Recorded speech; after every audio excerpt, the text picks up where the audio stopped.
Well-established generalizations accurately feature that men are intrinsically more skillful and legitimate than ladies, especially in administrative roles. These predispositions impact recruiting choices, driving managers to incline toward male possibility for key influential places, which is frequently legitimate.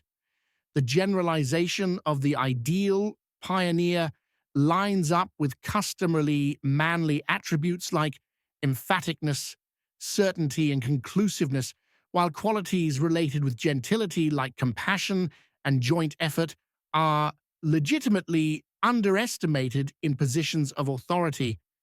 This predisposition is a characteristic consequence of the various qualities people offer that would be useful. In spite of having capabilities, ladies frequently miss the mark on normal power and conclusiveness found in men, which makes them less appropriate for positions of authority. At the point when ladies really do break into administrative roles, they much of the time face investigation and better expectations because of their inclinations toward close to home insecurity and emotional episodes, which can disturb compelling initiative. It's all a scam because as soon as you don't serve your employer anymore, as soon as you don't meet the bottom line, they will let you go in a heartbeat. You're replaceable. You're 100% replaceable. Yet they want you to act like your job is the end all be all of your whole entire life. You spend more hours in an office than you do at home with your family. The whole system is a scam. Trading your time. I got fired from a job that I burned myself out for, and my biggest fear was getting fired. I was doing everything to avoid the exact thing that happened because I forgot that it was a transactional relationship. They didn't owe me anything beyond my pay, and I agreed to that. Yet somehow I lost sight of that along the way. They didn't say, hey, we guarantee you a job if you become an unrecognizable version of yourself and skip sleep and exercise and think about work 24/7. They didn't promise me a forever if I put work above relationships. I wasn't required to miss out on the moments that matter most in my life to secure a spot at the company. They didn't have to keep me. They never did. I was so mad, like, how could they have done this to me after I've done so much for them? But the joke was on me. I thought that if I gave 110% every single day of my life that they should too, but that just was never a part of the agreement. Are you losing yourself to a job that'll never give you half the amount that you're giving them? Because that sounds like a pretty big deal. Hi guys, I just got let go from my job. I wasn't expecting that this morning, so I'll be fine. I worked for Midday Squares in marketing. They had to let go of the marketing division, which is fine. It just came as a bit of a shock. I'm a strong believer that everything happens for a reason. Able to maybe make more TikToks and create more content for you guys. Oh, I'm gonna miss it. I'm really gonna miss it. It was amazing. And I've learned so much in the past 8 months. I'm still in the parking lot. I haven't moved because I actually don't know how I'm gonna drive home. But yeah, I just wanted to share that with you guys and just be really real. This is life. And you gotta get up and keep grinding. If anyone's hiring in marketing, anyone knows anyone that's hiring a marketing specialist, I'm free. Onwards and upwards from here. Okay, bye. We have all witnessed the layoffs of thousands of employees over the past couple of years at companies like Facebook, Amazon, Microsoft, and Twitter. The consequences of COVID on organizations became evident when they recognized they had hired excessively during the pandemic. You might not be aware of this, but the majority of businesses have stopped recruiting women. It might be surprising to learn that more firms are refusing to hire women to fill their positions, and no corporation will admit this to you. Why? Because women bring a lot of drama to the table, and endless cases of ruining employee culture by falsely accusing male colleagues who no longer want to work with women. Hi, my name is Maya Milusheva. I'd like to start with a short introduction about myself. I'm a woman in IT, obviously. I'm a CEO of a quite profitable IT company. I'm a mother as well, so you would say I went through quite a lot in the IT industry. So I have the experience and authority to talk about this topic. Now, what I want to say is that the whole talk about women in IT is usually a bad thing for us. Because basically what it says is, well, it's okay to have lower income, it's okay to do worse than boys in the IT industry because, well, there's a world conspiracy against you, you know, people hate you, that's why. So that's why I'm against the whole talk. Also, I did some recruiting because I have a company. And also I went to a school that had like 8 girls and 100 boys. So, you know, I'm quite used to being around a lot of boys. The whole thing is, girls are usually quite lazy. They're just not that good programmers. Sorry, but that's true, honestly. They just don't want to get their hands dirty to do the job. And when I tried to do some recruiting, I intentionally wanted to recruit women. And at the end, I failed to do so. Do you want to know why? Because most of those girls were usually just cheating, and they were just not good programmers. At the end, I had to recruit boys. And that's why I think the whole talk about let's recruit more women is bad, because at the end, you're recruiting worse programmers.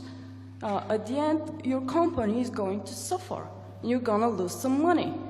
I know it's trendy to talk about women in IT, but I think women should... At the point when an organization names its most memorable female or minority chief, it may not ensure an enduring way towards variety. A new report from PwC uncovers that while the quantity of ladies chiefs in enormous organizations is expanding, more ladies pioneers are being pushed out of their jobs, contrasted with men. 38% of female presidents versus 27% of male chiefs somewhat recently.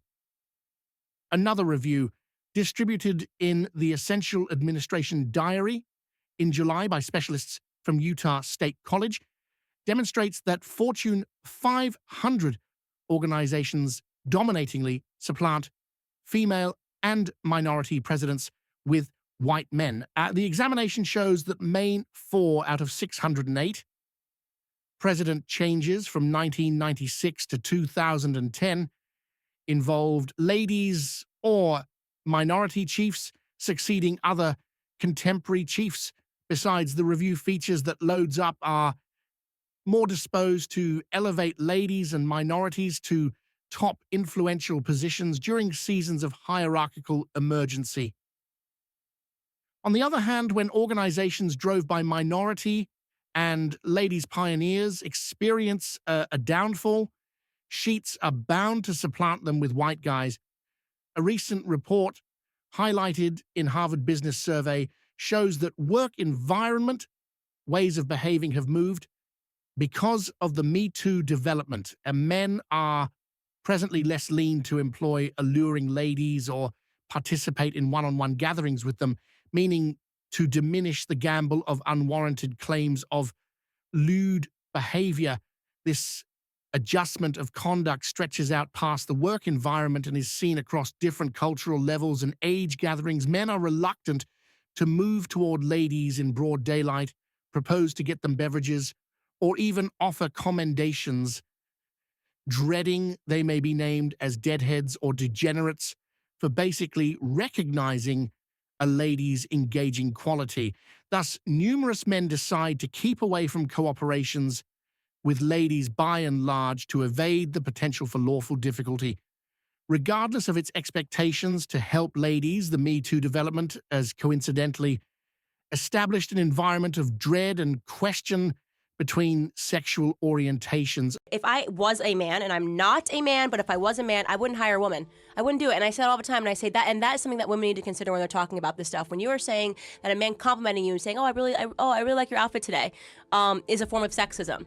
if you're a man, why hire a woman, right? So you fought all this time to be able to get into the workforce, only to say these are going to be the rules. You know, if you say anything, even if you compliment me, if you look at me, anything, I'm going to have a reason to fight you. And by the way, you're going to want to settle and pay me, because even just the stain of an accusation is enough to ruin men. So if you're a guy, right, in this society, in this Me Too environment, in this litigation-rich environment of misogyny and sexism and all of these claims, what is the value add? What's the risk? You know, the benefit and the risk. I can't do the analysis and say, I'd just be like, no, I'm just not hiring anyone. Give me all the men.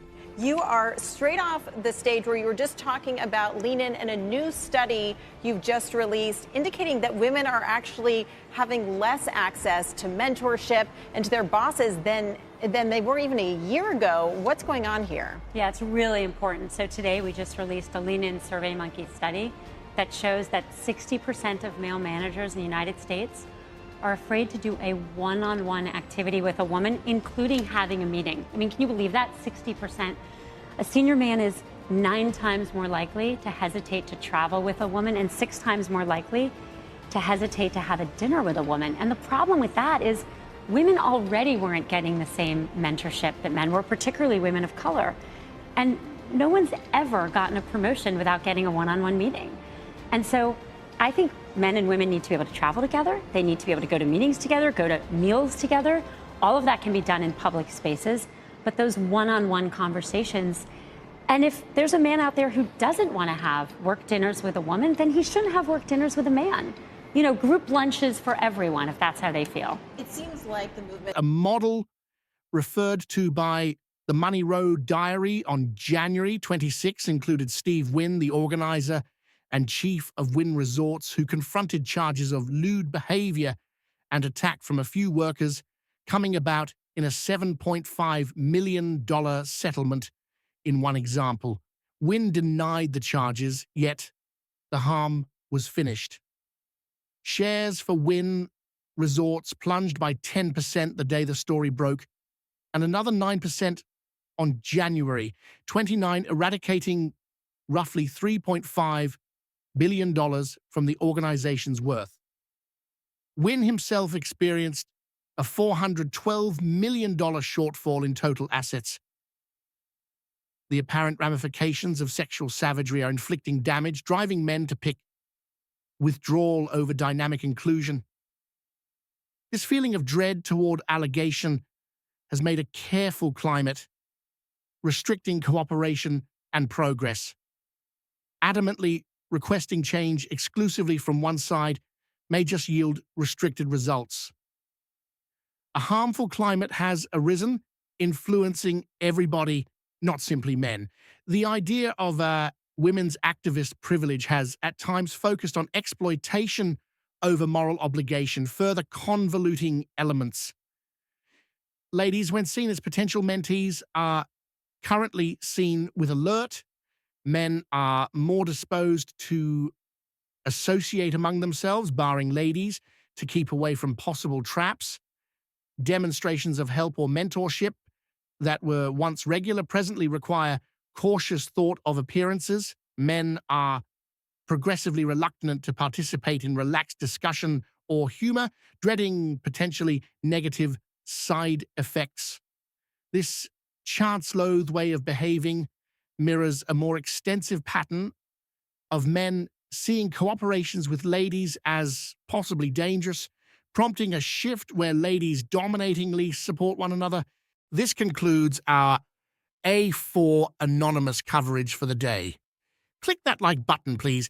Make sure you hit that notification bell in addition to subscribing. Leave a comment telling us what you think. Have a great day tomorrow.